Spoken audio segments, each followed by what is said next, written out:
Que a paz do Senhor Jesus, o amor e a docilidade de Maria esteja com você, meu amado, minha amada irmã. É um prazer imenso ter você aqui com a gente nesse nosso encontro de formação, não só para catequistas, mas para todos os agentes de pastorais e movimentos que estão chegando aqui para poder aprofundar um pouco mais aquilo que as Sagradas Escrituras nos ensina, no magistério, também na doutrina da Santa Mãe Igreja Católica. Deixa eu me apresentar para você. Meu nome é Renan Azarias. Eu sou formado em Teologia, pós-graduado em Ciência da Religião e Ensino Religioso. Estou pós-graduando também pela Locus Mariológico de Roma em Angiologia e Demonologia. Formação também que vai contribuir muito para a Santa Mãe Igreja. E é com muita alegria que nós estamos iniciando esses nossos 4 encontros relacionados aí à formação de catequistas e agentes de pastorais e movimentos. Então, o encontro não é só especificamente para catequista, mas para toda a força viva que milita na igreja, que contribui para a igreja. Os catequistas são os nossos transmissores da fé e da doutrina, né? E tem uma atenção especial sim também para os catequistas, né? Tem um projeto de criar, né, uma escola de formação para catequistas, mas para isso eu conto com a ajuda de quem é catequista, né? Quem é catequista ajuda a preparar essa escola. Uma escola onde a gente consegue introduzir pessoas que queiram dar catequese, mas não têm experiência. Nós possamos conseguir contribuir com aqueles que já dão catequese, né? Então esse é o nosso projeto. Conto com a colaboração principalmente de você, que é coordenador paroquial de catequese, para nos auxiliar aí, né, na formação, na formatação desse curso. Na nossa 4ª aula, possivelmente, eu trago aqui uma matriz curricular, né, de um esboço que eu já tenho para essa formação, que o intuito é a pessoa que quer ser catequista passar por essa formação, e a gente sabe que a gente tem a catequese batismal, catequese para criança e adolescente, catequese de adulto. Então aquela pessoa que passar por essa escola de formação, ela estará capacitada para poder, né, contribuir, seja para a catequese batismal, seja para a catequese de criança e adolescentes, ou mesmo para a catequese de adulto. Não fica aquela questão bem direcionada, né? Eu sou catequista, mas sou catequista de adulto. Esse catequista que passar por essa escola formativa, ele vai ter uma visão ampla da catequese, né? Desde a catequese batismal até a catequese de adulto, podendo assim contribuir em qualquer esfera da catequese. Mas, volto a repetir, para isso acontecer, eu preciso de você, que é catequista, para poder me ajudar também, né, nessa empreitada. Por isso eu falo para você, tem alguma dúvida com relação à Bíblia, à igreja, à catequese? Qual que é a sua dúvida com relação à religião? Você tem meu contato, manda para mim, né, as suas dúvidas, porque a sua dúvida é a dúvida de muitos colegas, e a gente pode formar esse curso para formar catequistas já em cima também das suas dúvidas. Bem, me apresentado, vamos então dar início a esse nosso primeiro encontro. Lembrando que tem atividade, você precisa fazer as atividades, são 10 questionários, né, 10 perguntas para você responder, e você, ao final, né, das 4 aulas, obtendo aí 70% de aproveitamento, você vai ter aí direito ao certificado. Então hoje nós vamos falar sobre a catequese batismal, sobre a Bíblia, sobre a exegese da criação, né? Então vamos falar do livro de Gênesis, vamos falar aí de Adão e Eva. É uma temática muito interessante que eu tenho certeza que você vai gostar. Então, os estudos dos relatos da criação e da narração de Adão e Eva constituem um dos fundamentos da teologia bíblica, da antropologia teológica, da doutrina da criação e da compreensão cristã da história da salvação. Então, o nosso aprofundamento teológico dentro de Gênesis, nós vamos partir dessa antropologia teológica, da doutrina da criação e da compreensão cristã, né, da história da salvação. Vale ressaltar que a Igreja Católica ela sempre ensinou que os primeiros capítulos do livro de Gênesis eles não podem ser interpretados apenas como uma narrativa histórica. Não pode. Nós não podemos olhar para o livro de Gênesis e tê-lo como uma narrativa histórica moderna, né? Mas também nós nem podemos reduzir esses escritos bíblicos como uma simples alegoria, porque nós temos que ter a compreensão. E esses escritos bíblicos, eles comunicam verdades reveladas por Deus através de uma linguagem própria, inspirada pelo Espírito Santo, transmitindo os ensinamentos essenciais sobre Deus Criador, a origem do universo, a dignidade humana, a vocação do homem e da mulher, também o pecado original e a promessa da redenção. Tudo isso imbuído dentro do livro de Gênesis. Então vamos mergulhar, dentro da nossa primeira parte, vamos trazer uma introdução ao livro de Gênesis. Vamos mergulhar no que a gente vai encontrar ali no livro de Gênesis. Nós temos a palavra Gênesis, que vem do grego, Gênesis, origem, nascimento, princípio. No hebraico, o livro recebe esse nome. Bereshim. Bereshim quer dizer no princípio. A palavra inicial do texto é: no princípio criou Deus os céus e a terra. Gênesis capítulo 1, versículo 1. Bereshit, no princípio. Então Gênesis, ele vai trazer a origem, o nascimento, o princípio. O objetivo do livro não é ensinar uma ciência ou explicar detalhadamente como o mundo foi criado, mas revelar, trazer a revelação. Então, algo muito importante que nós temos que ter ao olhar para o livro de Gênesis, que primeiro, a Bíblia em si, ela não é uma ciência, não vem ensinar a ciência como a gente estuda, o termo científico, nem mesmo trazer a história da forma que nós temos a história científica ou a forma que o mundo foi criado.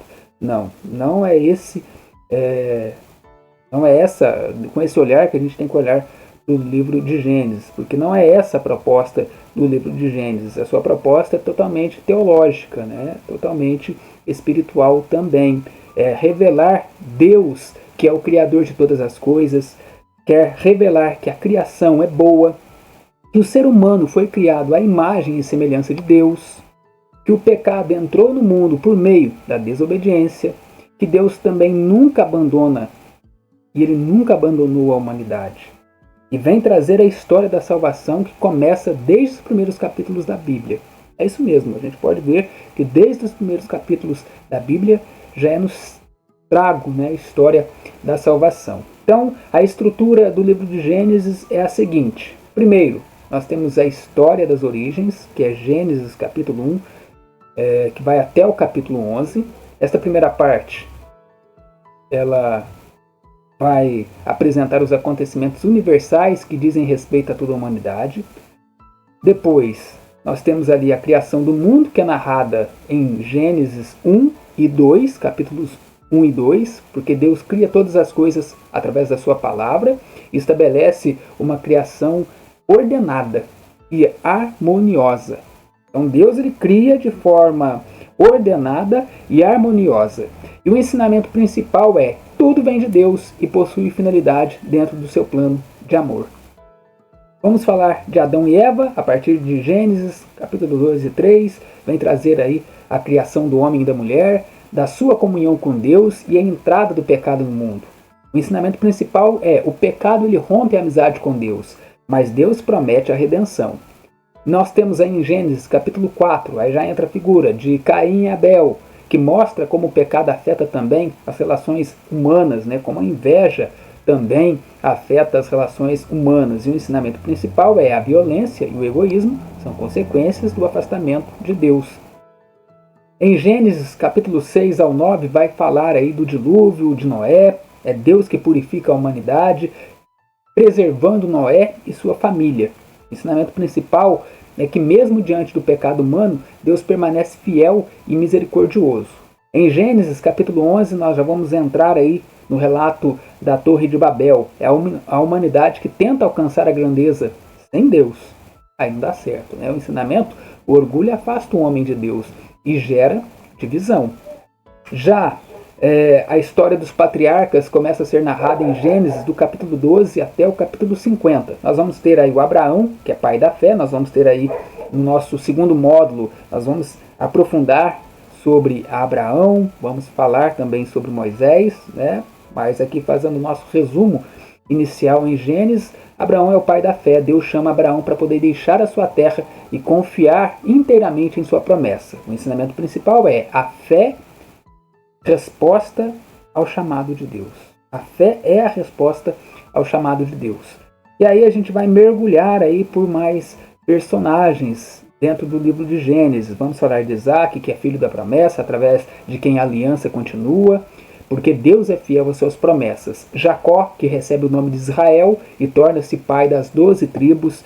Nós vamos também ter aí um módulo, né, sobre as tribos de Israel, as tribos de Jacó. E o ensinamento principal é que Deus transforma a vida daqueles que se abrem à sua graça. Vamos ter aí, narrado em Gênesis também, o José do Egito, que foi vendido pelos seus irmãos e tornou-se governador lá no Egito. E ele salvou a sua família da morte e também, claro, da fome. É tudo isso narrado no livro de Gênesis. E o ensinamento principal dentro desse eixo de José do Egito é que Deus pode transformar o mal em instrumento de salvação.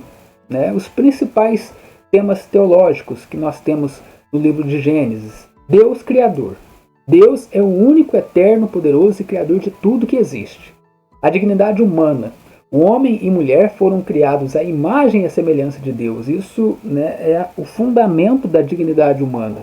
Mas também vai trazer que o pecado é a rejeição da vontade divina e gera consequências espirituais e também humanas. Mas tem a aliança. Né? Deus, ele faz uma aliança com o seu povo.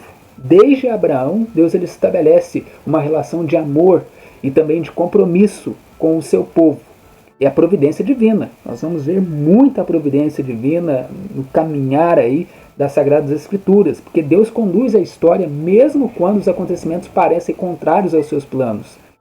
Vai ter também a promessa da salvação, né? Porque após a queda, Deus ele promete um Salvador, preparando progressivamente, né, a vinda de Cristo. Então, no Antigo Testamento já vem sendo falado da vinda do Messias. Deus já faz a promessa de salvação para o seu povo.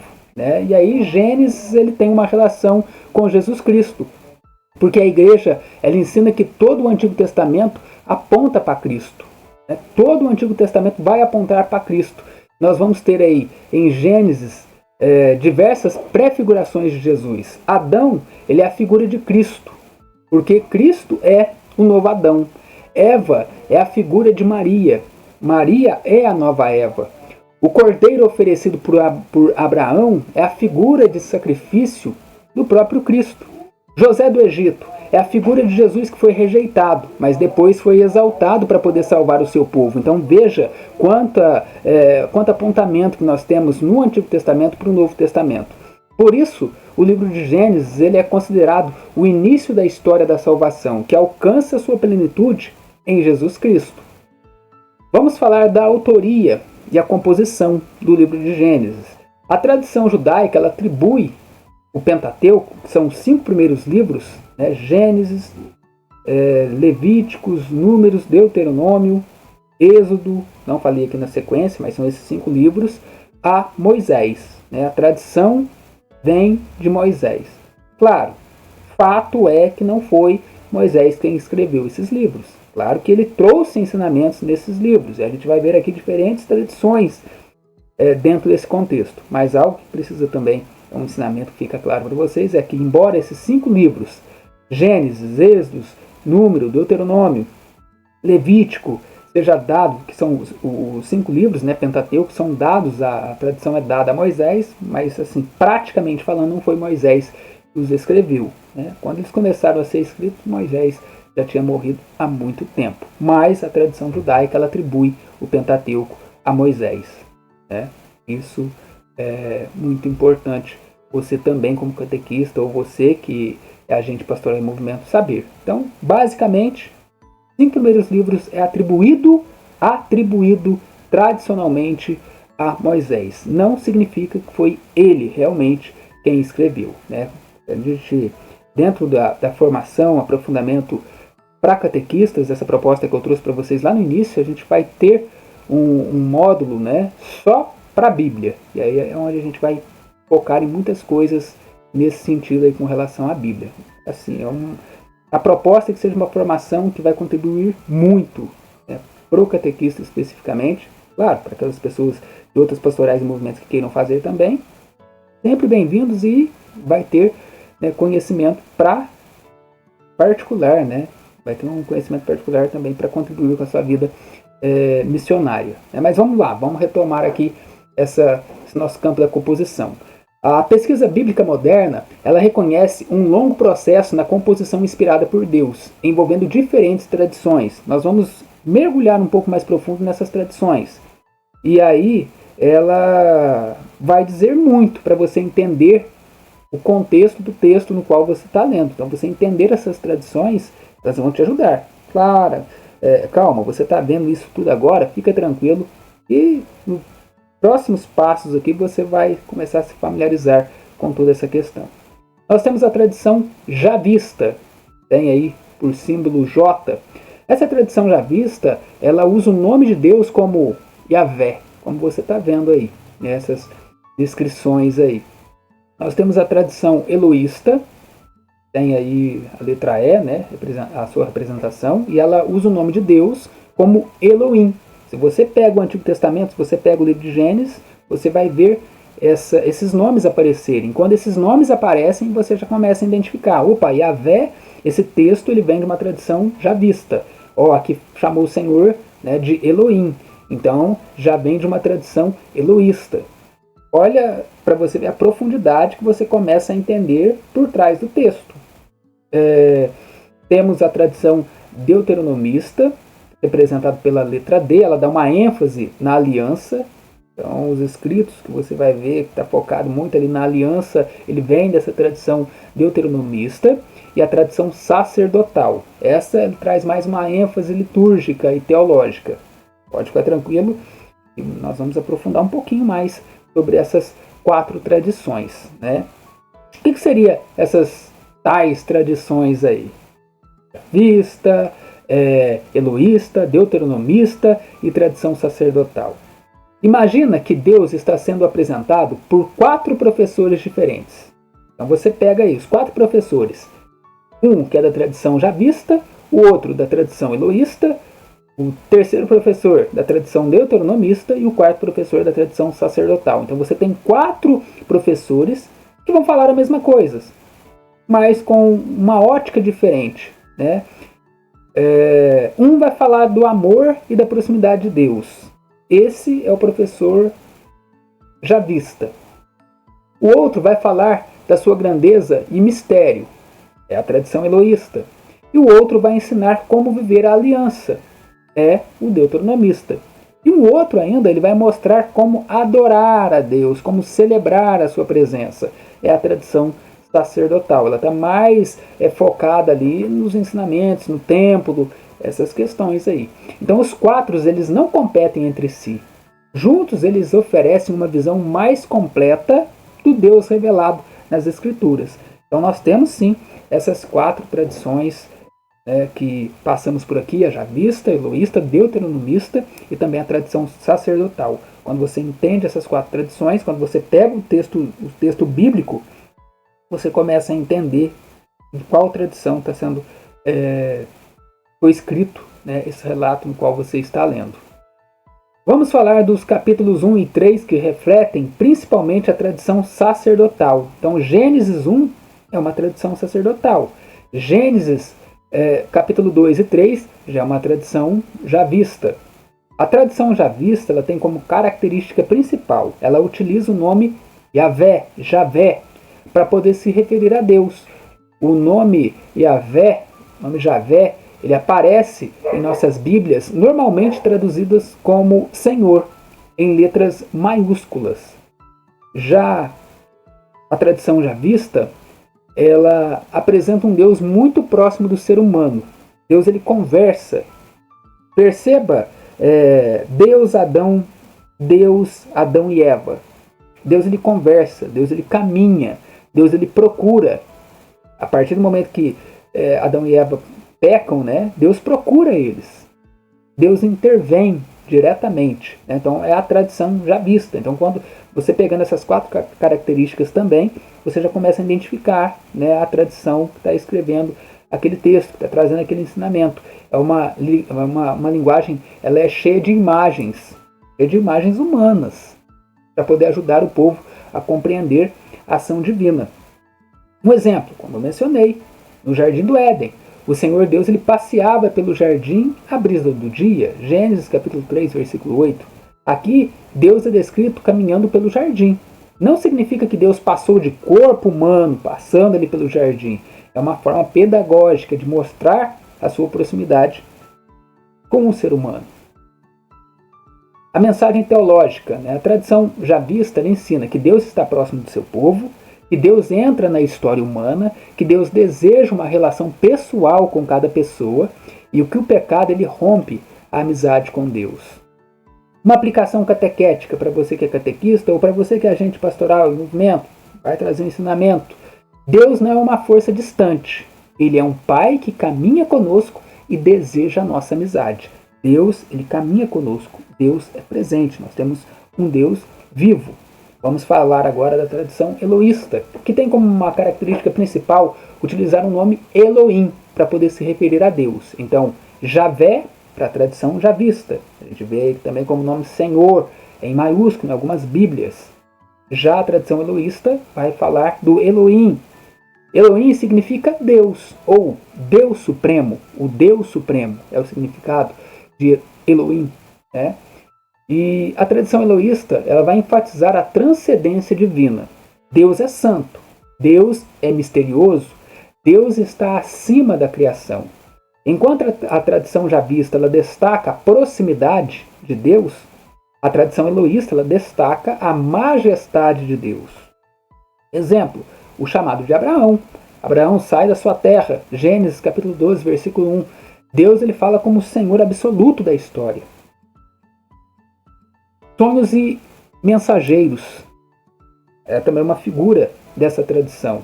Nessa tradição, Deus ele frequentemente se comunica através dos sonhos, através dos anjos, através de visões, tudo dentro da tradição eloísta.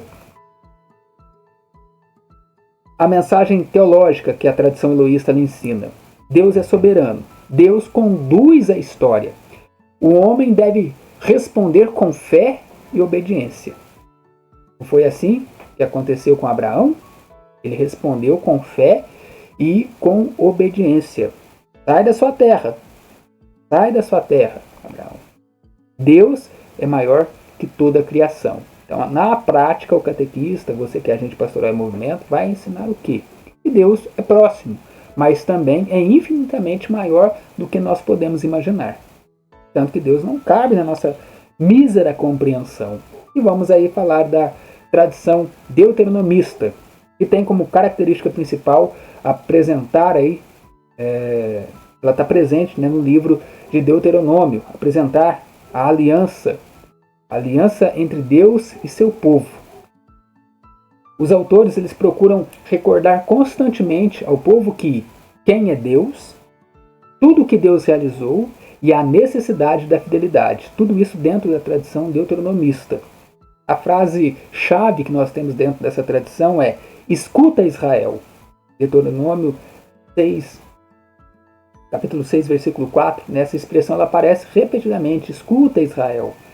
Então o personagem ele vai estar trazendo escuta, Israel, quando ele vai falar, trazer o seu relato ali, o interlocutor. Como que a tradição deuteronomista apresenta Deus? Que Deus é o Senhor da aliança. Ele ama o seu povo, mas ele espera fidelidade. A bênção depende da obediência dentro da visão deuteronomista. A bênção depende da obediência. E a infidelidade vai gerar consequências. A mensagem teológica por trás aí da tradição deuteronomista também ensina que Deus escolheu Israel. A aliança exige compromisso. A fé deve transformar a vida. E aqui é um ponto muito interessante, né? A fé deve transformar a vida, isso se atualiza no nosso meio, né? A fé ela transforma, de fato, vida. Amar a Deus significa obedecer os seus mandamentos, os seus ensinamentos. Um exemplo, Amará o Senhor teu Deus de todo o teu coração, Deuteronômio 6:5. Jesus ele vai citar exatamente esse texto como o maior mandamento lá em Mateus capítulo 22, versículo 37. Então olha para ver, Jesus, quando ele faz essa citação em Mateus, quando Mateus fala que Jesus fez essa citação, que Jesus falou, ele está apontando para Deuteronômio, está apontando para o Antigo Testamento. Veja a relação que a gente tem do Antigo para o Novo Testamento e do Novo Testamento para o Antigo Testamento. Eles se conectam, eles se relacionam. Aplicação catequética da tradição deuteronomista. O catequista ele pode ensinar que a fé não é apenas acreditar, é viver segundo a vontade de Deus. E por fim nós vamos chegar na tradição sacerdotal. O P vem da palavra alemão Priester, que significa sacerdote. A característica principal da tradição sacerdotal ela vai valorizar o culto, a liturgia, o sacrifício, o sacerdócio, a santidade, a organização religiosa. Então está mais ligado ali a conceitos do templo, a tradição sacerdotal, a questões de sacrifício, a normativas, vamos falar assim, dentro do contexto litúrgico. Ela apresenta Deus como absolutamente santo, e tudo deve conduzir à santidade. O culto não é algo secundário, é uma resposta do homem à presença de Deus. Um exemplo, o relato da criação em Gênesis 1. Observe a organização. Primeiro dia, segundo dia, terceiro dia, quarto dia, até o sétimo dia. Tudo ocorre em perfeita ordem. Então a mensagem teológica da tradição sacerdotal ela vai ensinar que Deus ele cria com sabedoria, que a criação ela possui uma ordem, ela possui ordem. O culto é importante e a santidade deve marcar a vida do povo. Os temas preferidos é a Arca da Aliança, templo, sacerdócio, as genealogias, as festas religiosas e a pureza ritual. A aplicação catequética você pode ensinar que a liturgia não é uma invenção humana, de fato não é. Ela faz parte da forma como Deus educa o seu povo para a santidade. E aqui nós vamos ter uma síntese, uma síntese com relação então a essas 4 tradições. Tradição, já vista, nome, Yahvé, Javé, principal ênfase é que Deus está próximo do homem. Nós temos a tradição eloísta, de Elohim, que traz um Deus transcendente e soberano. A tradição deuteronomista, que é o Senhor da aliança e a fidelidade e conversão. E a tradição sacerdotal, Deus é santo. Ela traz aí como o principal ênfase a liturgia, o culto e a santidade.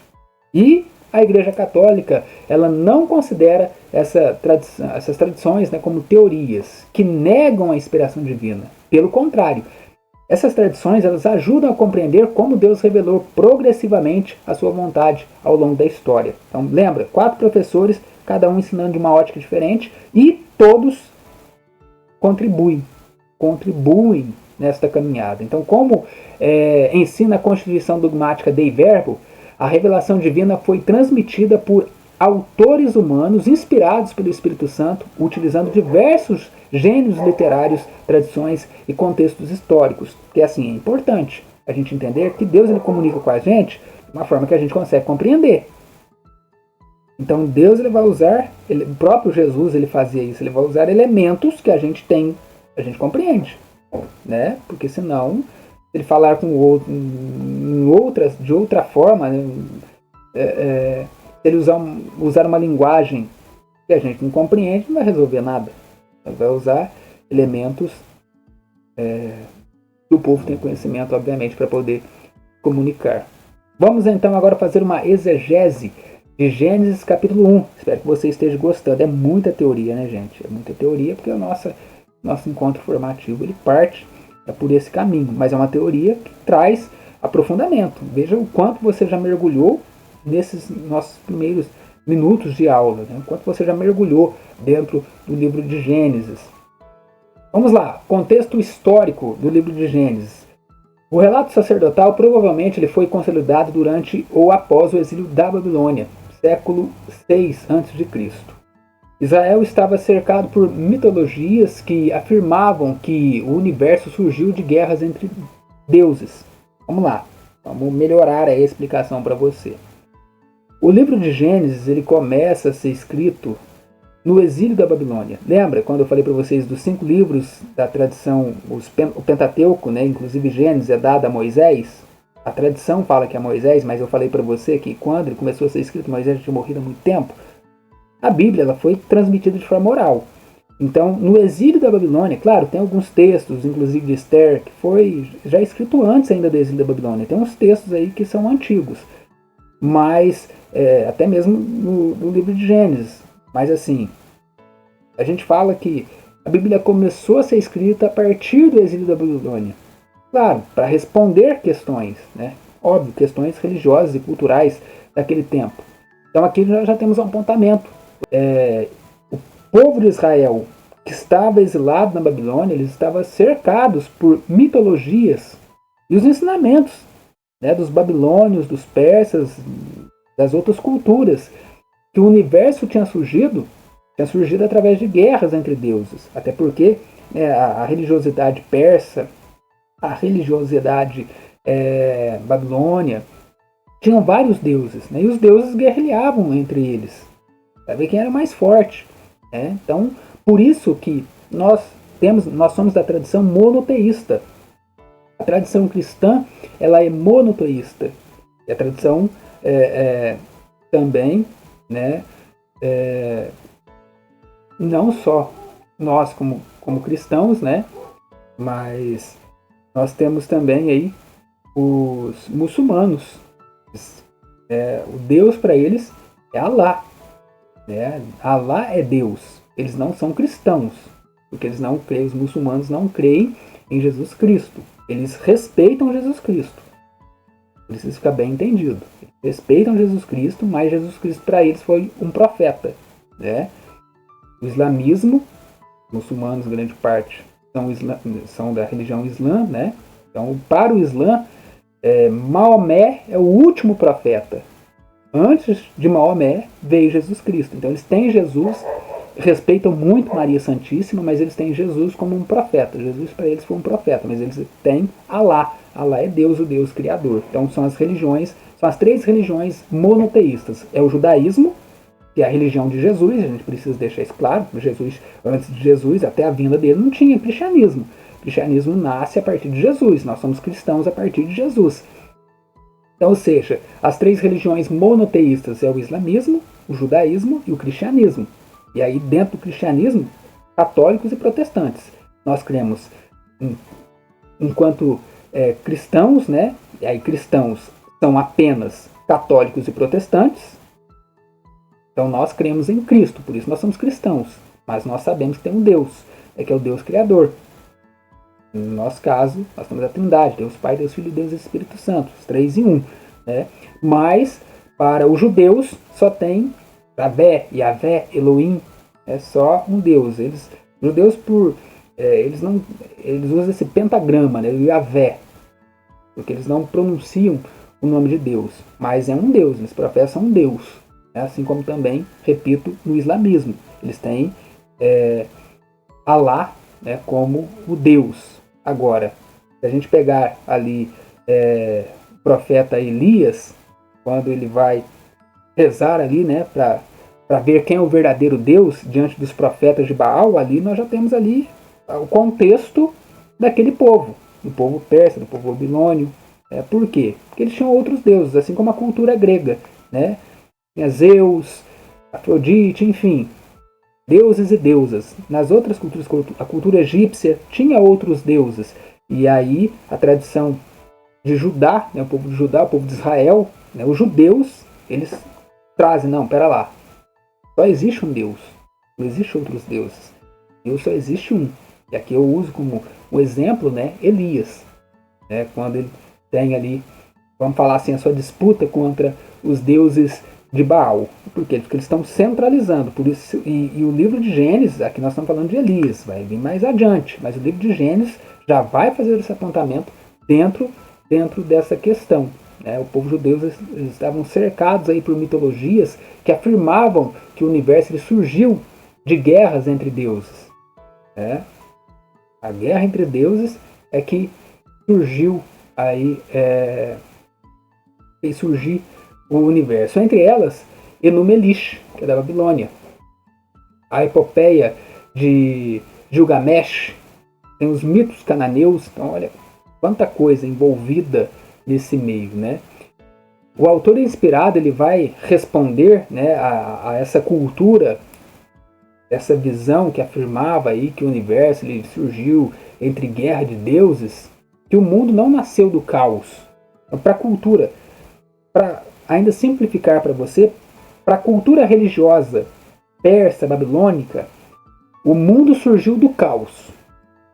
Mas aí, os autores inspirados da Bíblia vai explicar que não. O mundo não nasceu do caos divino. E aí você vai começar a entender aquilo que a gente viu nas tradições ali. A ordem. Primeiro dia, segundo dia, terceiro dia, quarto dia. Tá vendo a organização? O mundo não nasceu do caos. É para responder a essas questões das outras culturas religiosas dentro ali do período do exílio da Babilônia. Óbvio, do período do exílio da Babilônia, dele para trás, né? Claro, vai ser até para frente, porque se a gente pegar a cultura grega também era cheia de deuses. Então, ou seja, o mundo não nasceu do caos divino, da briga entre deuses. O mundo foi criado por um único Deus. Vamos então trazer a estrutura aí dos 7 dias, né? O texto ele não pretende ensinar ciência. Volto a dizer para você que eu trouxe lá no início. A Bíblia não é um livro de ciência, não é um livro de história exato que quer explicar como surgiu, né, historicamente comprovado, cientificamente comprovado. Ele pretende ensinar teologia. A estrutura ela revela a ordem e a harmonia. Então, por isso nós vamos ter aqui os dias de formação de um lado, você está vendo aí, dias de preenchimento do outro. Então, no primeiro dia, luz. Segundo dia, céu. Terceiro dia, terra. Quarto dia, sol, lua e estrelas. Dia 5, aves e peixes. Dia 6, animais e homem. No dia 7, Deus repousa. Então, veja que está sendo criado tudo de forma ordenada, tudo de forma organizada. Os ensinamentos doutrinais. Deus é criador. A criação não é fruto do acaso. O Catecismo da Igreja vai nos ensinar que o mundo foi criado para a glória de Deus. Catecismo da Igreja, no parágrafo 293. Criação ex nihilo. A Igreja ensina que Deus criou tudo do nada. Latim, creation ex nihilo. Criou do nada. Os fundamentos bíblicos para essa criação nós encontramos em Gênesis, capítulo 1, versículo 1. Segundo Macabeus, no capítulo 7, versículo 28. Também no livro de João, capítulo 1, versículo 3. No livro de Hebreus, capítulo 11, versículo 3. A bondade da criação, né? Após cada ato criador, Deus ele viu que era bom.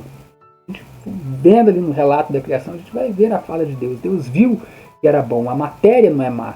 O corpo humano não é a prisão da alma, como dizia os gnósticos e também os maniqueístas, né? Falavam que a criação é má, o corpo é prisão da alma. E aí nós temos um fundamento aí que vem de uma linha religiosa, né? E aí você morre, mas volta, essas coisas todas aí, né? Então tem uma visão gnóstica e maniqueísta dentro desse conceito, né? O corpo é mau, então você tem que vir várias vezes para você purificar a tua alma. Então, se você era ruim, você vai vir melhor nessa vida. Depois você volta de novo para ir melhorando. Na hora que a tua alma purificar, né, que você estiver pleno, então são conceitos aí que vêm ser combatidos, né, dentro desse âmbito da criação, porque a matéria, o corpo não é mau, o corpo não é prisão da alma, como pensavam os gnósticos e os maniqueístas, né? Vamos trazer aqui a antropologia teológica, a criação do homem. Façamos o homem a nossa imagem e semelhança. Gênesis capítulo 1, versículo 26. Este é o ponto mais alto da criação. Deus quis fazer o homem, claro, quando aqui a gente fala o homem, é o homem e a mulher, a sua imagem e a sua semelhança. A sua imagem e sua semelhança. Qual outra criação de Deus é a imagem e semelhança dele, a não ser o homem? Veja que profundidade. O que significa essa imagem e semelhança? Não significa uma aparência física. Ela vai se referir às capacidades espirituais, à inteligência, à liberdade, a consciência moral, a capacidade de poder amar, a capacidade de relação com Deus. São Tomás de Aquino, ele vai ensinar que a imagem de Deus está principalmente na alma racional. Na Suma Teológica, Santo Tomás de Aquino, melhor dizendo, ele vai trazer esse relato. A dignidade humana. Todo ser humano ele possui uma dignidade intrínseca. Ela não depende da raça, do sexo, da riqueza, da cultura. Essa dignidade ela já está entranhada, né, no ser humano. O fundamento está na Bíblia. Gênesis 1, capítulo 27. Deus criou o homem à sua imagem. E vamos trazer aí a igualdade, né, entre o homem e a mulher. O homem e mulher os criou, Deus os criou. Em Gênesis 1, capítulo 27. A igreja vai ensinar que homem e mulher têm total igualdade, dignidade. Completamente. São completos em dignidades. Completos em igualdade. Vem trazer a complementaridade, a vocação à comunhão. O Catecismo da Igreja também, na citação ali, né, nos parágrafos 369 e 373, trazer essa igualdade da dignidade entre homem e mulher. Né? E aqui nós vamos partir para a exegese de Gênesis capítulo 2. Segundo relato da criação, não é uma contradição à primeira.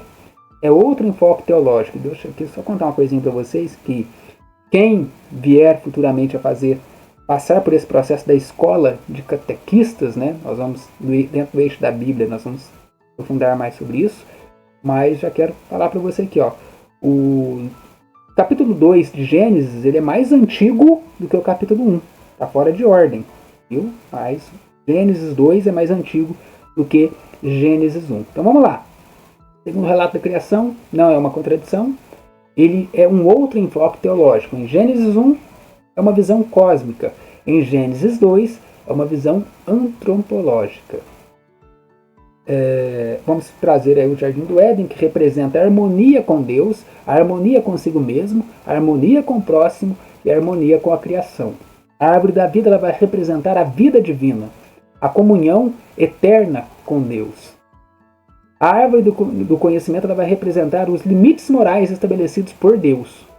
O homem não é a medida absoluta do bem e do mal. Dentro do contexto da criação de Eva, não é bom que o homem esteja só. Gênesis capítulo 2, versículo 18. É a primeira vez que vai aparecer que algo não é considerado bom. Até então, a gente vê que na Bíblia tudo Deus viu que era bom. Então, em Gênesis capítulo 2, versículo 18, é a primeira vez que vai trazer aí que algo não é bom. Não é bom que o homem esteja só, que o homem esteja sozinho. O sentido da costela não significa inferioridade. Os padres da igreja vão explicar. Não significa inferioridade, não da cabeça para dominar, não dos pés para ser dominada, não do lado para caminhar junto. Do lado para caminhar junto. Né? A mulher não nasceu para ser dominada pelo homem, dos seus pés também para ser dominada, mas do lado para poder caminhar juntos. Né? Lembra da igualdade na dignidade da criação. Matrimônio na teologia bíblica. Os dois serão uma só carne. Gênesis 2, capítulo 24. Jesus ele retomará esse texto em Mateus, no capítulo 19, versículos 4 e 6. Fundamento bíblico aí do matrimônio cristão. E aqui nós partimos para a exegese de Gênesis capítulo 3. Espero que não esteja confuso para você todas essas informações. Nós vamos falar agora sobre a queda. A igreja ensina que o pecado original ele foi um acontecimento real nas origens da humanidade, conforme o Catecismo da Igreja Católica, no parágrafo 390. A serpente, ela representa Satanás. As confirmações no livro de Sabedoria, capítulo 2, versículo 24, em João 8, 44 e Apocalipse 2, 9. O pecado original não foi comer uma fruta. Não foi porque Eva comeu a fruta, ali foi o pecado original. O pecado original foi a desobediência, o orgulho, a autossuficiência e a rejeição da soberania divina. A serpente, ali que simboliza o demônio, e aqui nós entramos no aspecto de demonologia, a inveja, o querer ser mais, o querer ser como Deus, quem como Deus, ninguém como Deus, né? São Miguel. Ou seja, não, se você comer do fruto ali, da sabedoria, você vai ser igual a Deus. Aí aconteceu que não foi a Eva. Vamos colocar a culpa na Eva porque fica mais fácil, né? E Adão, somos nós, todos nós. Nós rejeitamos a soberania divina. Né? Só que diferentemente que o demônio, né? A escolha dele ele não pode voltar atrás da escolha dele. Nós, como imagem e semelhança de Deus, nós podemos nos arrepender e voltar para Deus. É por isso que Deus ele promete Messias, promete a salvação após essa queda, né? Essa ruptura do homem, né? No âmbito da criação. As consequências do pecado são espirituais, é a separação de Deus, psicológicas, tem uma desordem interior, sociais, conflitos humanos, cósmicas, uma desarmonia, né, da criação, acarreta tudo isso. Após a queda, né, porém, uma inimizade entre ti e a mulher. Gênesis capítulo 3, versículo 15. Chamado pelos padres de proto-evangélico, é o primeiro anúncio, né, do evangelho. A interpretação cristológica. A mulher prefigura Maria. A descendência prefigura Cristo. E aí nós vamos partir para o ensino do magistério. O Catecismo da Igreja Católica é um estudo obrigatório, não só para catequistas, para todos os agentes de pastorais, movimentos e ofícios dentro da igreja. Então, dentro desse âmbito, o Catecismo da Igreja Católica, no parágrafo 279 e 324, vai falar sobre, o 324 vai falar sobre a criação. O 355, 421, o homem. E aí está relacionado homem e mulher, gente. Vamos pensar que é só o homem não. Do 385 até o 421, pecado original. Então aqui a gente pode aprofundar muito dentro do Catecismo da Igreja Católica. E a Constituição Dogmática Dei Verbum, ela vai trazer a importância da interpretação correta das Escrituras. A Constituição Pastoral, a Gaudium et Spes, ela vai falar, né, da dignidade da pessoa humana. Então a Constituição Dogmática Dei Verbum e a Constituição Pastoral Gaudium et Spes vai trazer, né, uma importância da interpretação correta das Escrituras e outra a dignidade da pessoa humana. Tanto a Constituição Dogmática quanto a Constituição Pastoral, você encontra, vai no Google lá, dá um Google, né, digita esse nome aí e você consegue ela em português direto do site do Vaticano. Aplicações catequéticas, aqui nós já partimos para o encerramento dessa nossa aula. O catequista ele deve ensinar que Deus é criador de tudo, que a criação é boa, o homem possui dignidade única, homem e mulher foram criados para a comunhão, o pecado feriu a humanidade, Deus ele não abandonou o homem, Cristo é o novo Adão, Maria é a nova Eva, toda a história da salvação começa em Gênesis. A catequese cristã ela deve sempre conduzir à redenção, né, realizada por Cristo. Uma aplicação catequética, ao ensinar Gênesis, o catequista ele deve ajudar os alunos a compreender que Deus criou o mundo por amor. Toda pessoa possui dignidade sagrada. O pecado afasta o homem de Deus. Deus ele nunca abandona seus filhos. O pecado afasta o homem de Deus, mas Deus nunca abandona seus filhos. Deus não ama o pecado, mas sim o pecador. Deus rejeita o pecado, mas ele ama o pecador. A história humana ela é conduzida pela providência divina. Toda a Bíblia vai apontar para Jesus e a salvação prometida em Gênesis ela vai se realizar plenamente no Evangelho. Então aqui nós passamos por um aprofundamento dentro do livro de Gênesis. Veja quanta coisa você conseguiu aprofundar nessa aula. Né? Na nossa segunda aula nós vamos falar sobre Abraão, sobre Moisés. Esses dois personagens também vamos conhecer um pouco mais deles, né? Moisés, Abraão, porque são figuras que a gente ouve falar, mas ouvi falar de Abraão, de Moisés, mas nem sei quem são. Quem são? Só ouvi falar, né? Igual caviar, só ouço falar.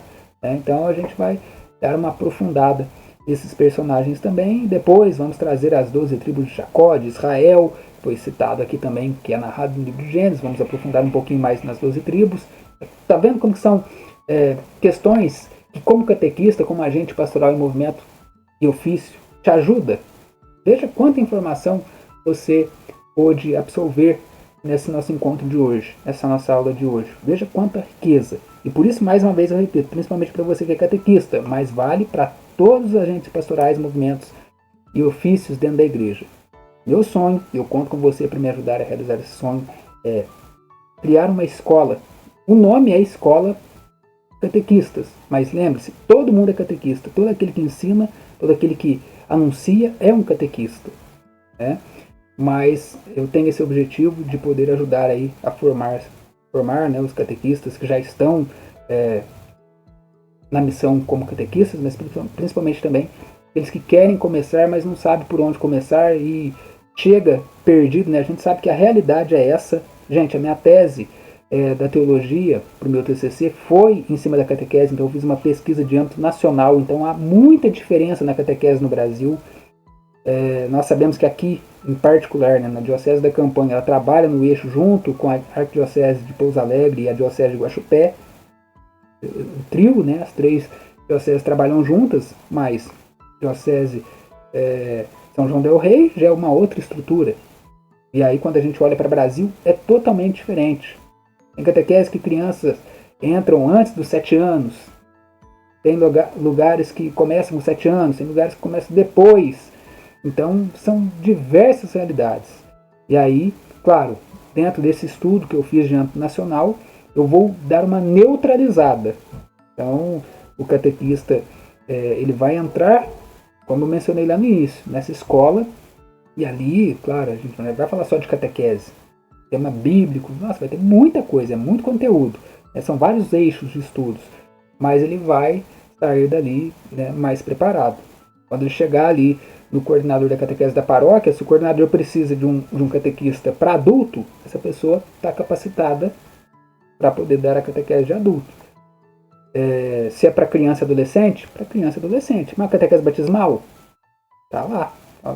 A gente vai sair desse eixo. Claro, não é obrigatório, mas quando você pergunta para um catequista que dá catequese para adulto, como que funciona a catequese batismal? Eu não sei. Não sei como funciona. Tem que conversar com fulano de tal. Catequese para adulto, para quem dá a catequese aí, né, para criança e adolescente. Não sei. Só ouço falar. Então, ou seja, é quebrar essa parte, né? Claro, você não é obrigado a saber tudo, quem já está aí dando catequese. A busca pelo conhecimento é de cada um. Cada um tem seu foco. Não, para mim tá bom assim, eu só quero conhecer catequese batismal, eu dou catequese batismal, para mim tá bom assim, não quero saber das outras não. Tudo bem, cada um é cada um, né? Só que amanhã você pode ser um coordenador paroquial da catequese. Em alguns casos, tem o coordenador geral. E aí, o coordenador geral, que não entende o que é catequese batismal, o que é catequese para criança e adolescente, o que é catequese de adulto, dá uma complicada, né? Então, tá vendo como é bom a gente ter uma visão ampla? Tá vendo como que é diferente quando a gente tem uma visão ampla? Você não precisa exercer, mas conhecer já te ajuda muito. Uma necessidade, você está capacitado. Então, o foco é esse. Espero que você tenha gostado dessa nossa aula de hoje, dessa nossa aula inicial. E lembre-se, tem atividade, vou estar mandando no grupo o link. É particular, você recebe, você vai responder aí o seu link, ninguém vai ficar sabendo. E, claro, você vai ter aí a sua nota, né, de fixação dos exercícios, tudo que nós passamos aqui nessa aula. E lembrando que ao final das 4 aulas, aqueles que tiverem um aproveitamento de 70% vão garantir aí um certificado. Gente, dito isso, quero mais uma vez agradecer a você, né, pelo nosso encontro de hoje. Vamos agradecer a Deus, né, por esse momento, rezando uma Ave Maria. Ave Maria, cheia de graça, o Senhor é convosco, bendita sois vós entre as mulheres, bendito é o fruto do vosso ventre, Jesus. Santa Maria, Mãe de Deus, rogai por nós, pecadores, agora e na hora de nossa morte. Amém. Estivemos reunidos em nome de Deus que é Pai, Filho e Espírito Santo. Amém. Até a nossa próxima aula.